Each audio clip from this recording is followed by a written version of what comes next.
की ओर से बहुत बहुत साधुवाद, धन्यवाद। बागेश्वर धाम की महिमा एक अपने आप में अद्भुत है।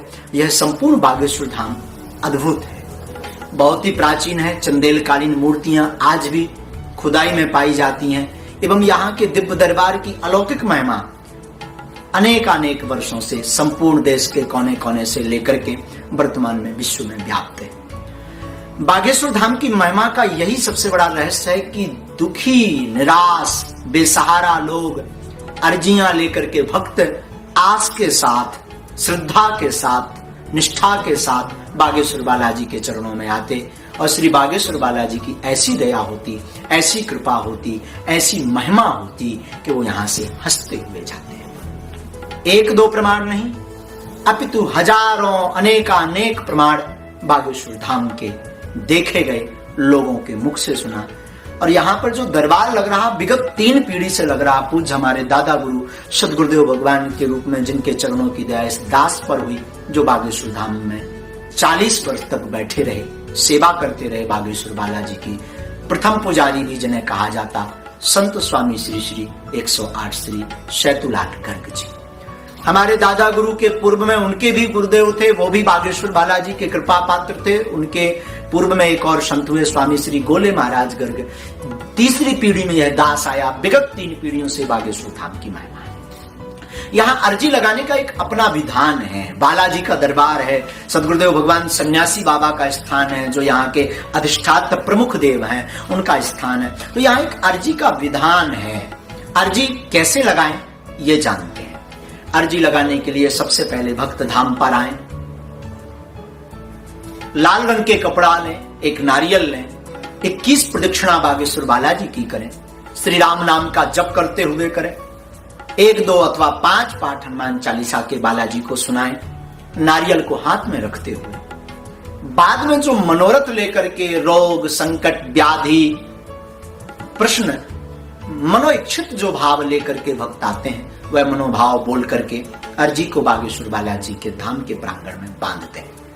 बाद में वर्तमान में अत्यधिक भीड़ होने के कारण पूरे देश के श्रद्धालुगण बागेश्वर धाम पर आते हैं। तो यहाँ अर्जी लगने का मतलब नारियल बांधना नहीं होता, अपितु एक पर्चे पर आपका प्रश्न, उसका कारण और उसका निवारण पहले से ही दरबार में लिख करके रख दिया जाता है। उसके लिए इस दास से मिलने के लिए टोकन नंबर की व्यवस्था की गई, ताकि धाम की महिमा बनी रहे और एक नियमावली बनी रहे।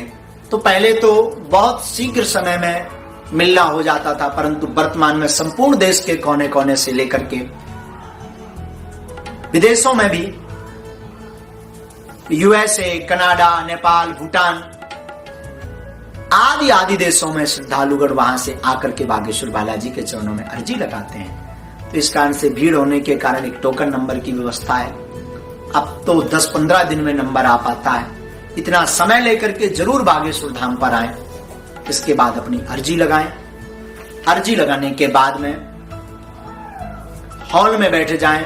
जो आपका प्रश्न होगा, उसका जो कारण होगा, उसका जो निवारण होगा, वो पूर्ववत ही आपके पर्चे पर लिख करके आ जाएगा। और इसी भाव को देखकर सभी लोग खूब जय जयकार करने लगते और बागेश्वर धाम की जय बोलते। गुरु जी, पेशी की जो बात आती है, पेशी कैसे करते हैं और इसका नियम क्या है? इसको किस विधान से किया जाए? बागेश्वर धाम पर अर्जी लगने के बाद आपका पर्चा जैसे ही बन जाता है तो पेशी करना अति अनिवार्य होता है।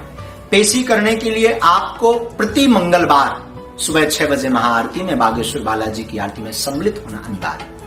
पेशी मंगलवार को लगती है, जिसमें लगभग 10 से 15 हजार भक्तों का आना होता है। सभी को 21 प्रदक्षिणा करना, पेशी करने वाले को 21 प्रदक्षिणा करना अनिवार्य है। पेशी आपके कार्य अनुसार है। आप जो मनोरथ, जो प्रश्न, जो अर्जी लेकर के आए थे, उसी अनुसार 11 पेशी, 21 पेशी, 7 पेशी अथवा 31 पेशी आपके प्रश्नानुसार पूर्ववत ही पर्चे पर लिख करके दे दी जाती है जिस दिन अर्जी लगती है। पेशी करने के लिए आप धाम आए, प्रदक्षिणा करेंगे, इसके बाद पेशी चढ़वाएंगे।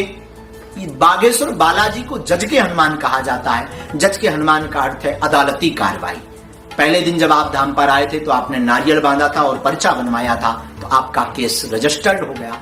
बाद में जब आप मंगलवार को आकर के बागेश्वर बालाजी के दर्शन करेंगे, सीधा सा अर्थ है अदालत में खड़े होंगे तो जज साहब यानी हनुमान जी महाराज, पेशकार बाबू यानी सदगुरुदेव भगवान सन्यासी बाबा, हम तो चपरासी हैं यहाँ के, पुकार लगाने वाले हैं यहाँ के, झाड़ूदार हैं, उनके चरणों के सेवादार हैं, तो सदगुरुदेव सन्यासी बाबा की कृपा से बागेश्वर बालाजी की अदालत में जज के रूप में श्री हनुमान जी की अदालत से आपकी केस में आपका फैसला आपके पक्ष में होगा और आप विजय प्राप्त कर पाएंगे संसार रूपी अनेकानेक प्रश्नों में इस अदालत से।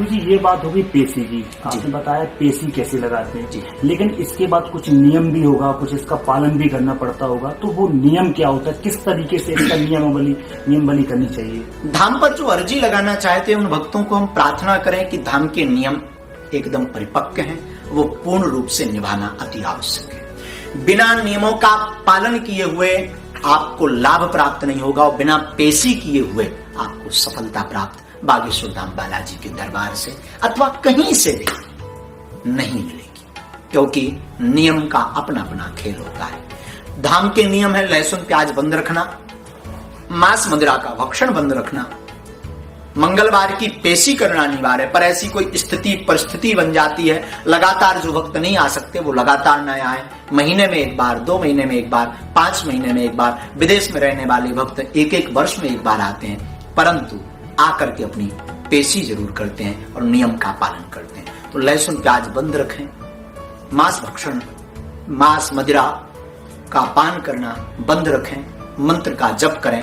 इन नियमों का अगर आप पालन करेंगे तो निश्चित रूप से बागेश्वर बालाजी की कृपा होगी और यही नियम है। अगर इन नियमों का आप पालन करते हैं, हम विश्वास के साथ कहते हैं, जो भी आप प्रश्न लेकर के आएंगे, जो भी आप अर्जी लेकर के आएंगे, बागेश्वर धाम से आप खाली हाथ नहीं जाएंगे, हंसते मुस्कुराते हुए। देश का पहला धाम है, देश का पहला एक ऐसा स्थान है जहाँ पे हर चीज निःशुल्क मिलती है, हर व्यवस्थाएं निःशुल्क होती है। उसके बाद ये भी सुनने के लिए ये भी बात कई बार सामने आती है, कई मीडिया के द्वारा लोगों के सामने ये बात आई है कि यहाँ पे जो कन्याएं हैं, जो गरीब कन्या है, जो यहाँ की चढ़ोतरी आती है, तो ये भी सुनने के लिए आया कि यहाँ की चढ़ोतरी से यहाँ की जो कन्या है, गरीब कन्याओं का विवाह भी होता है। क्या है गुरुजी पूरी?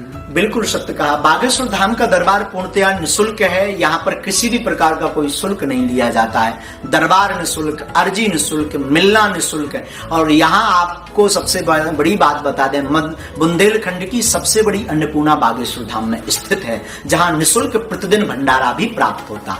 दिन में 12 बजे से 2 बजे तक, रात्रि 8 बजे से 10 बजे तक आने वाले समस्त भक्तों को मां अन्नपूर्णा मां का प्रसाद प्राप्त होता है। अर्जी निःशुल्क मिलती है। और ऐसा अद्भुत धाम है, सदगुरुदेव भगवान सन्यासी बाबा की ऐसी प्रेरणा थी कि धाम तो निःशुल्क है ही है, फिर भी कई भक्त प्रभाववश, स्वभाववश, श्रद्धावश काम सिद्ध होने के बाद हजारों रुपए दान पेटियों में अथवा कार्यालय पर अथवा हमारे पास में चढ़ा जाते हैं। अनेक भक्त दे गए। मन में विचार आया इन रुपयों का क्या किया जाए, तो सदगुरुदेव भगवान ने सन 2019 में यह प्रेरणा दी, इनको गरीब कन्याओं के विवाह में लगाएं। और हमने संकल्प ले लिया कि धाम पर अब जो भी चढ़ोतरी आएगी उससे गरीब कन्याओं का विवाह करवाया जाएगा।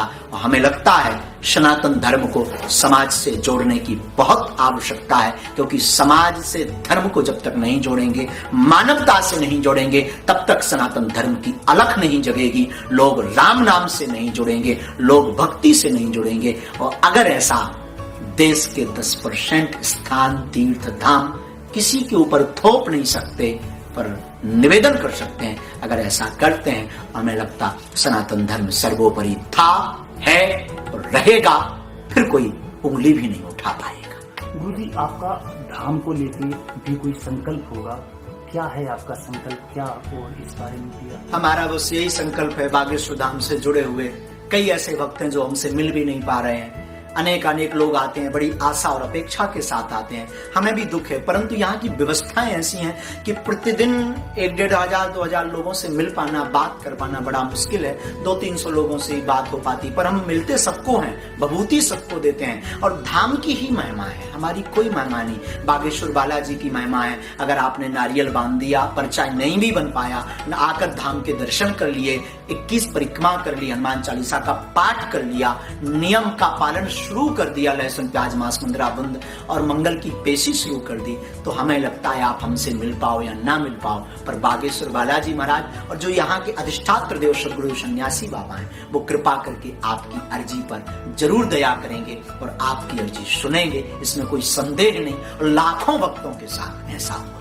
हमारा संकल्प यही है, दिन न रात हम इसीलिए सेवा कर रहे हैं। दिन में कम से कम 8 घंटे, रात को भी कम से कम 6, 7, 8 घंटे बैठते हैं। इतनी मेहनत इसीलिए कर रहे हैं कि लोग मानव होकर के मानव के काम आए और सनातन धर्म की जो धुरी थी वो धुरी उठी रहे, ध्वजा लहराता रहे और लोग सनातन धर्म से जुड़ते रहे। जो लोग धर्म को पाखंडवाद अनेकानेक शब्दों से तौलते रहते हैं, कुछ तुच्छ सी बुद्धि के लोग, हमारा संकल्प यही है कि आओ हम सब देशवासी सनातनी हिंदू मिलकर के एक ऐसी क्रांति लाएं, लोग कहें सनातन धर्म कितना विशाल है। यही संकल्प है। जो आप कहते हैं वो सत्य कैसे हो जाता है? क्या इसका कारण, क्या ऐसे कलयुग में